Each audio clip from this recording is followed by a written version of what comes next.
प्रेम से बोलिए गौरी पुत्र गणेश भगवान की जय। आप सभी का हमारे चैनल आध्यात्मिक सागर में हार्दिक स्वागत है। आज आप सुनेंगे बुधवार को गणेश जी की दो कथाएं। एक गांव में एक सेठ और सेठानी रहते थे। वे बहुत ही धार्मिक प्रवृत्ति के थे और वे गणेश जी के अनन्य भक्त थे। वे दोनों बिना चूके हर बुधवार को गणेश जी का व्रत रखते थे और शाम को ब्राह्मणों को भोजन कराने के बाद अपना व्रत खोलते थे। सेठ जी का काफी बड़ा परिवार था। वे सब आपस में बड़े प्यार और भाईचारे से रहते थे, लेकिन सेठानी और सेठ की कोई संतान नहीं थी। इस विषय पर परिवार और गांव के लोग आपस में बहुत बातें किया करते थे। सभी लोग सेठानी को बांझ बुलाते थे। ये सभी बातें सुनकर सेठ और सेठानी बहुत दुखी होते थे। एक बुधवार के दिन सेठ और सेठानी भगवान गणेश जी की पूजा संपन्न करा के मंदिर से बाहर आ रहे थे। तभी उन्हें सीढ़ियों पर एक छोटा सा बच्चा अकेले बैठा हुआ दिखा। बालक को देखते ही दोनों उसके पास गए और पूछा कि तुम्हारे माता पिता कहाँ हैं? लेकिन बच्चे ने अभी तक ठीक से बोलना नहीं सीखा था, इसलिए वह बोल ही नहीं पाया। पर दोनों सेठ और सेठानी बच्चे के पास शाम तक बैठे रहे। तब तक पंडित जी और सेठ जी और उनके नौकरों ने आसपास जाकर बच्चे के माता पिता को खोजने की कोशिश की, लेकिन उन्हें बच्चे के माता पिता या बच्चे खोने की कोई खबर ही ना मिली। फिर पंडित जी ने सेठ और सेठानी को वह बच्चा अपने घर ले जाने के लिए कह दिया। साथ में ये भी कहा कि अगर बच्चे के माता पिता यहाँ पर आते हैं तो मैं स्वयं उन्हें आपके पास ले आऊंगा। तब सेठ और सेठानी की खुशी का ठिकाना नहीं रहा। वे दोनों खुशी खुशी उस नन्हे बालक को अपने साथ घर लेके गए। सेठानी ने बच्चे का नाम अपने आराध्य भगवान श्री गणेश जी के नाम पर गणेश रख दिया और बड़े ही प्यार और दुलार से उसका पालन और पोषण करने लगे। कुछ दिनों के बाद उसी गांव में एक ठग पति पत्नी आए। उनका इरादा गांव के सबसे अमीर आदमी को ठगने का था। वे दोनों ठग गणेश मंदिर की सीढ़ियों पर बैठकर सोच विचार कर रहे थे। तभी वहां पर पंडित जी आ गए और गांव में अनजान लोगों के दिखते ही उनसे पूछा कि क्या आपका बच्चा खो गया है? दोनों चोरी चकारी के लिए बहाना ढूंढ रहे थे, इसलिए उन दोनों ने तुरंत ही हाँ कह दिया। तब पंडित जी ने कहा कि चिंता की कोई बात नहीं है, आपका बच्चा एक सेठ जी के घर पर पल रहा है। पंडित जी उन दोनों ठग को सेठ जी के घर पर ले गए। गणेश के माता पिता आ गए हैं, यह खबर सुनकर सेठ और सेठानी बहुत दुखी हुए। सेठ जी ने उन दोनों पति और पत्नी को एक रात के लिए अपने अतिथि गृह में ठहराया। अब वह दोनों ठग सिर्फ मौके की फिराक में ही थे। उसी रात सभी लोग सो जाने के बाद वे ठग एक एक करके सभी कमरों की तलाशी करने लगे। फिर वे दोनों तिजोरी वाले कमरे में पहुंच गए।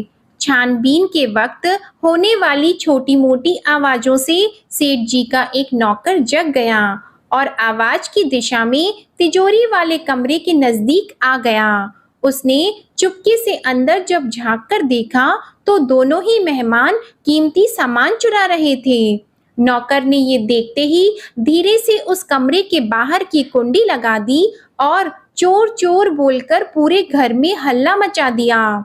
शोरगुल की आवाज सुनते ही घर के सभी लोग इकट्ठा हो गए। तब सेठ जी ने उन दोनों चोर पति पत्नी को कमरे से बाहर निकाला और सुबह ही पंचायत में हाजिर कर दिया। सेठ जी ने सरपंच जी को पूरा मसला बताया और कहा कि ये दोनों तो चोर हैं, अब हम पुत्र गणेश को इन दोनों को नहीं देंगे। लेकिन वे दोनों ठग पति पत्नी अपनी जिद पर ही अड़ गए और बच्चे को ले जाने की जिद करने लगे। सरपंच जी ने इस गंभीर समस्या का एक तोड़ निकाला। उन्होंने सेठानी और दूसरी औरत को गणेश जी के सामने खड़ा कर दिया और कहा, जिसके भी आंचल से दूध की धार गणेश के मुंह में जाएगी, वह बालक गणेश उसके पास ही रहेगा। फिर वे दोनों अपने अपने आंचल मुंह के सामने फैलाकर खड़ी हो गईं। सेठानी जी मन ही मन भगवान गणेश के नाम का जप कर रही थी। देखते ही देखते गणेश भगवान की कृपा से सेठानी की आंचल से दूध की एक धार गणेश जी के मुंह में गिरी और इस तरह बालक गणेश सेठ और सेठानी के साथ हमेशा के लिए रहने लगा। बोलिए गणेश जी भगवान की जय। अब आप सुनिए भगवान गणेश की ये दूसरी कथा। बहुत समय पहले की बात है। एक दिन गणेश जी धरती पर सैर कर रहे थे।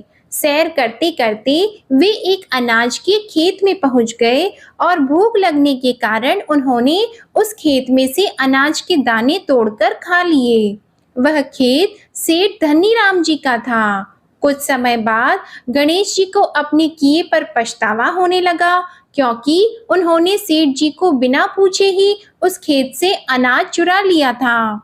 फिर गणेश जी ने सोचा कि अपने किए बुरे कर्म का प्रायश्चित तो करना ही पड़ेगा, इसलिए उन्होंने सेठ जी के यहाँ 12 साल के लिए नौकरी करने की ठान ली। उसके बाद अगले दिन सुबह विनायक जी एक 13-14 साल के एक लड़के के रूप में नौकरी मांगने के लिए धनीराम सेठ जी के घर पहुंच गए और उन्होंने सेठ जी को अपना नाम गणेश बताया। विनायक भगवान की बुद्धिमानी की परीक्षा लेने के बाद सेठ जी ने खुशी खुशी उसे नौकरी दे दी।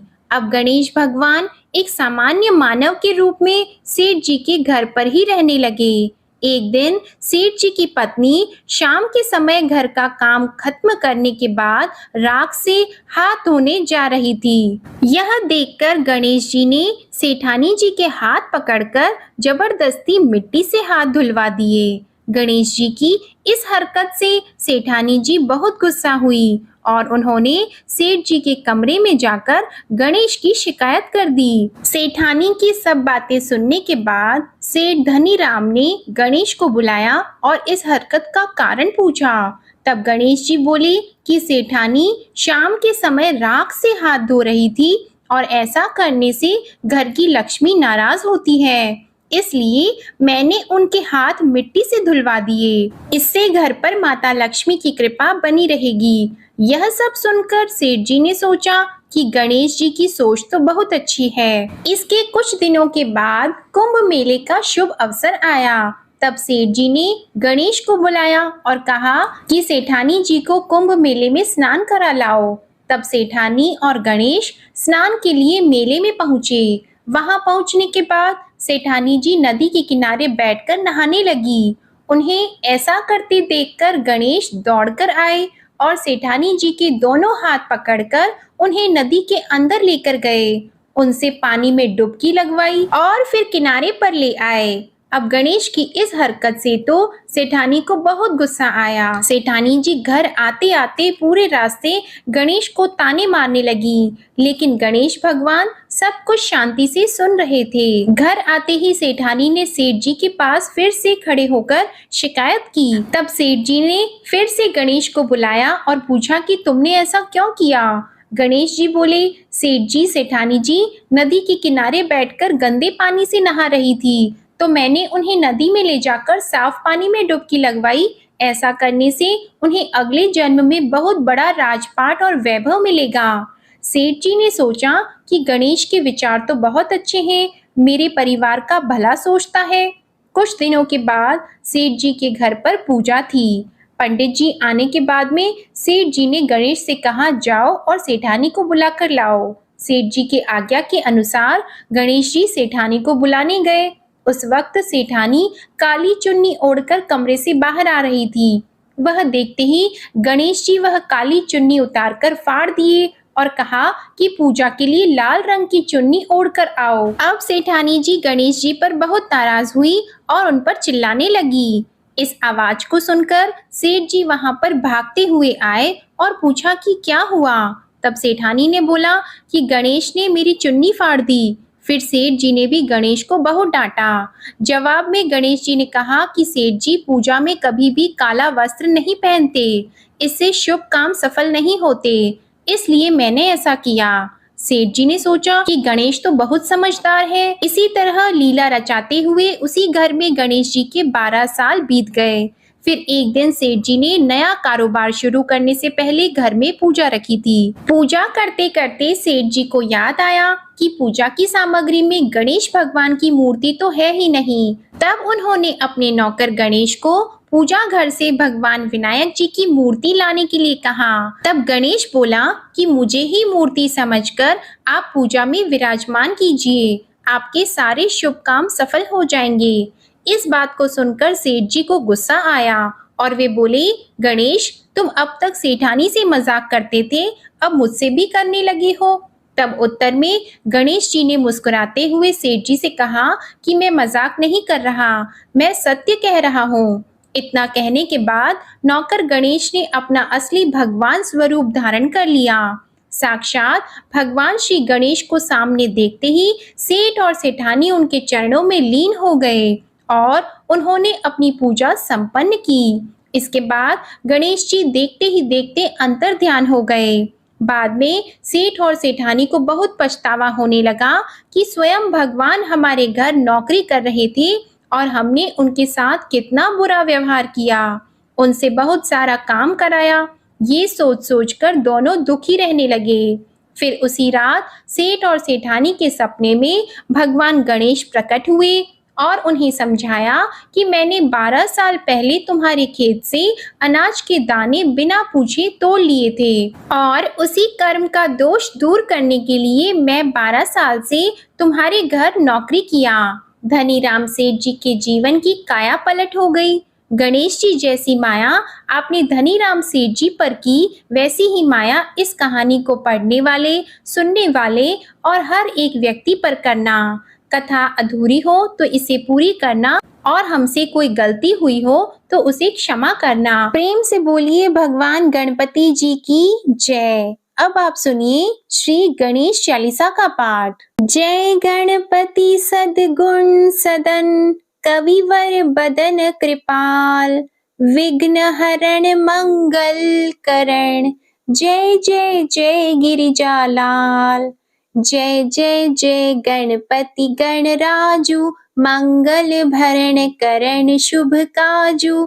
जय जगबदन सदन सुखदाता, विश्व विनायक बुद्धि विधाता। वक्रतुंड शुचि शुंड सुहावना, तिलक त्रिपुंड भाल मन भावन। राजत मणि मुक्तन उर्माला, स्वर्ण मुकुट शिर नयन विशाला। पुस्तक पाणि कुठार त्रिशूलम, मोदक भोग सुगंधित फूलम। सुंदर पीतांबर तन साजित, चरण पादुका मुनि मन राजित। धनि शिव सुवन षडानन भ्राता, गौरी लालन विश्व विख्याता। रेति सेति तव चंवर सुधारी, मूषक वाहन सोहत द्वारी। कहो जन्म शुभ कथा तुम्हारी, अति शुचि पावन मंगलकारी। एक समय गिरिराज कुमारी, पुत्र हेतु तप कीन्हा भारी। भयो यज्ञ जब पूर्ण अनूपा, तब पहुँचियो तुम धरि द्विज रूपा। अतिथि जान के गौरी सुखारी, बहुविधि सेवा करी तुम्हारी। अति प्रसन्न हवे तुम वर दीन्हा, मातु पुत्र हित जो तप कीन्हा। मिलहि पुत्र तुहि बुद्धि विशाला, बिना गर्भ धारण यही काला। गणनायक गुण ज्ञान निधाना, पूजित प्रथम रूप भगवाना। अस कहीं अंतर ध्यान रूप होवे, पालना पर बालक स्वरूप होवे। बनी शिशु रोदन जब ही तुम ठाना, लखी मुख सुख नहीं गौरी समाना। सकल मगन सुख मंगल गावही, नाभते सुरन सुमन वर्षा वही। शंभु उमा बहुदान लुटावही, सुर मुनि जत सुत देखन आवही। लखी अति आनंद मंगल साजा, देखन भी आए शनि राजा। निज अवगुण गुण शनि मन माही, बालक देखन चाहत नाही। गिरिजा कछु मन भेद बढ़ायो, उत्सव मोर न शनि तुहि भायो। कहत लगे शनि मन सकुचाई, का करि हो शिशु मोहि दिखाई। नहीं विश्वास उमा उर भयहु, शनि सो बालक देखन कहयौ, पद तहि शनि दृग कोण प्रकाशा, बालक सिर उड़ि गयो आकाशा। गिरिजा गिरि विकल हवि धरणी, सो दुख दशा गयो नहीं वरणी। हाहाकार मच्यो कैलाशा, शनि कीन्हो लखि सुत को नाशा। तुरत गरुड़ चढ़ी विष्णु सिधायो, काटी चक्र सो गज सिर लाई। बालक के धर ऊपर धार्यो, प्राण मंत्र पढ़ि शंकर डार्यो। नाम गणेश शंभु तब कीन्हे, प्रथम पूज्य बुद्धि निधि वर दीन्हे। बुद्धि परीक्षा जब शिव कीन्हा, पृथ्वी कर प्रदक्षिणा लीन्हा। चले षडानन भरमि भुलाई, रचि बैठ तुम बुद्धि उपाई। चरण मातु पितु के धर लीन्हे, तिनके साथ प्रदक्षिण कीन्हे। धनि गणेश कहि शिव हे हर्षि, नभते सुरन सुमन बहु बरसि। तुम्हारी महिमा बुद्धि बढ़ाई, शेष सहस मुख सके न गाई। मैं मतिहीन मलिन दुखहारी, करहु कौन विधि विनय तुम्हारी। भजत राम सुंदर प्रभु दासा, जग प्रयाग ककरा दुर्वासा। अब प्रभु दया दीना पर कीजे, अपनी शक्ति भक्ति कुछ दीजे। श्री गणेश यह चालीसा, पाठ करे कर ध्यान। नित नव मंगल ग्रह बसी, लहे जगत सम्मान। संबंध अपने सहस्त्र दश, ऋषि पंचमी दिनेश। पूर्ण चालीसा भयो, मंगल मूर्ति गणेश। श्री गणेश चालीसा समाप्त होती है।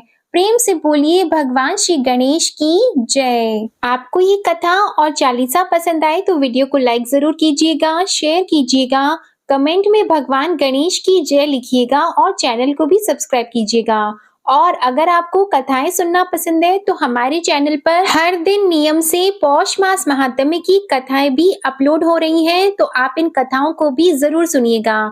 जय श्री कृष्णा, जय गणेश।